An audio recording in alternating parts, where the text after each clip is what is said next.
We've got breaking news to bring you this hour concerning Canada's auto sector. General Motors is dropping electric van production. We're working hard for what else can be done with the plant. 1,200 workers at the Ingersoll plant need to know that we're fighting for their job. Ottawa calling it unacceptable that Stellantis and General Motors are both scaling back manufacturing in Canada, breaching its commitments. Breaking news out of Ontario. General Motors has pulled the plug on production at its BrightDrop EV plant, once the pride of Canada's clean tech revolution. The factory floor has gone silent, leaving over 1,200 families waiting for answers. But in that silence, Canada began to fight back. How did one company's retreat spark a $90 billion turnaround? And why is this small Canadian town suddenly shaping the future of North American industry? What unfolded next would redefine not just a factory, but an entire nation's resilience. Help us reach 1,000 subscribers and complete today's 500 like challenge. Drop your thoughts below. Your comment might get pinned. The stillness in Ingersoll, Ontario carries the weight of broken rhythm.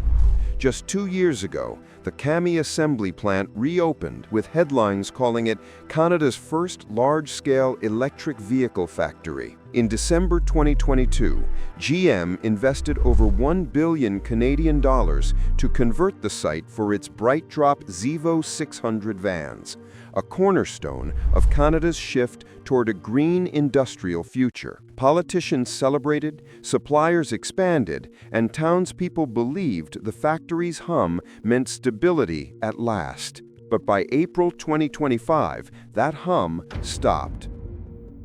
General Motors confirmed a full production halt, citing slower EV demand and rising input costs. The pause would last months. For Ingersoll's 1,200 employees, it wasn't just a work stoppage, it was déjà vu of an industrial era Canadians thought they had left behind. Yet this time, the outcome would be different. To grasp what happened, we look south. The U.S. administration's 25% tariff on vehicles assembled in Canada had quietly upended the cross-border auto rhythm. The measure, announced in March 2025, instantly raised component costs and shipping delays across North America. According to Reuters, GM reported roughly US $1 billion in tariff-related costs in the first quarter alone, and a projected annual loss of up to $5 billion if conditions persisted. The math didn't add up. GM needed to trim losses, and the Ontario EV plant, a newer, smaller facility compared with US sites, was the first to go idle. For many Canadians, the closure looked like history repeating itself. An American corporate move, Canadian jobs lost, promises broken.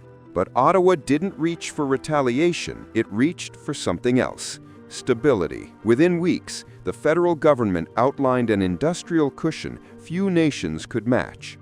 On September 5, 2025, Ottawa announced a $6 billion flexible aid package for manufacturers affected by trade disruptions. Funds to offset tariffs, retrain workers, and fortify supply chains. This wasn't improvisation. It was the manifestation of a long-standing plan known among economists as the shock absorber economy.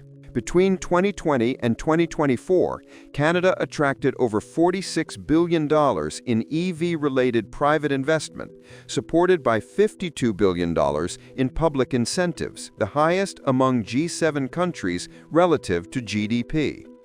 Ottawa also maintained a $1 billion regional manufacturing stabilization program and a $450 million retraining fund aimed at moving 50,000 workers into EV and battery roles. Where the U.S. met tariffs with turbulence, Canada met them with calm coordination. Factories didn't riot, they reorganized. Workers didn't strike, they retrained. If tariffs tested Canada's finances, climate tested its engineering. Electric vehicles lose performance in cold weather, and Canada's winters can shred efficiency. Research from the Canadian Automobile Association found that at temperatures between -7 degrees C and 15 degrees C, EV range can drop by 15 to 35%, depending on model and battery chemistry. Instead of retreating, Canadian firms confronted the cold. Startups in Waterloo, Kingston, and Trois-Rivières began developing cold-resistant battery modules and graphene-based thermal coatings. Universities launched collaborations with major automakers to improve battery pack heating efficiency by up to 20%. Meanwhile, logistics giants like Purolator and Canada Post shifted part of their fleets toward hybrid and hydrogen systems to ensure winter reliability. What began as a weakness became a differentiator, and Canada, once constrained by its climate, started exporting technology designed for that very challenge. The second layer of Canada's response was structural: end dependence on volatile U.S. supply chains. Ottawa's critical minerals strategy, announced in April 2022, injected $2 billion to accelerate domestic extraction and refining of nickel, lithium, and cobalt. Then came the Volkswagen St. Thomas Battery Gigafactory, a $20 billion partnership confirmed in April 2023, the largest in Canadian manufacturing history. Together with Stellantis LG's Windsor plant and the forthcoming GM POSCO cathode facility, these projects formed an ecosystem stretching from northern mines to Atlantic ports. By mid-2025, public and private EV sector commitments topped $90 billion, the figure that now defines Canada's green industrial revival. And in a subtle twist of irony, GM itself remains a major beneficiary of Canada's infrastructure and workforce, the very stability it once underestimated. If you haven't yet, hit subscribe, because this next part explains how Canada turned a potential collapse into one of the smartest industrial recoveries in the Western world. The BrightDrop pause initially looked like an economic crack, but analysts now call it a pressure test that validated Canada's system. According to the Conference Board of Canada, Canada's manufacturing output dipped only 0.4% in Q2 2025, while U.S. automotive output fell 3.6% in the same period. This gap isn't luck, it's design. Stable energy prices, consistent subsidies, and retraining workforce created what Bloomberg Economics describes as a soft landing model for industrial economies. In a single decade, Canada has repositioned itself from a branch plant economy to a continental hub of clean manufacturing. And the workers of Ingersoll?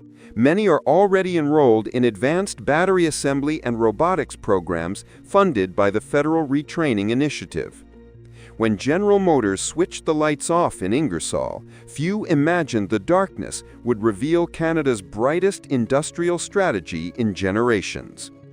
Through calm planning, scientific innovation, and fiscal discipline, Canada turned disruption into direction, and a factory's silence into a nation's statement. Today, the hum of industry in Ontario, Windsor, and St. Thomas isn't noise, it's the rhythm of reinvention. The $90 billion EV renaissance underway isn't just about cars or batteries, it's about sovereignty, resilience, and foresight. As the world races toward electrification, one truth has emerged from the north. Canada didn't wait for the future to arrive, it quietly built it. If you value verified, fact-based analysis, subscribe to Maple States, where we separate policy from propaganda and bring you the truth behind every headline. Your support keeps independent journalism alive. Goal: 1,000 subscribers, 500 likes, best comment gets pinned.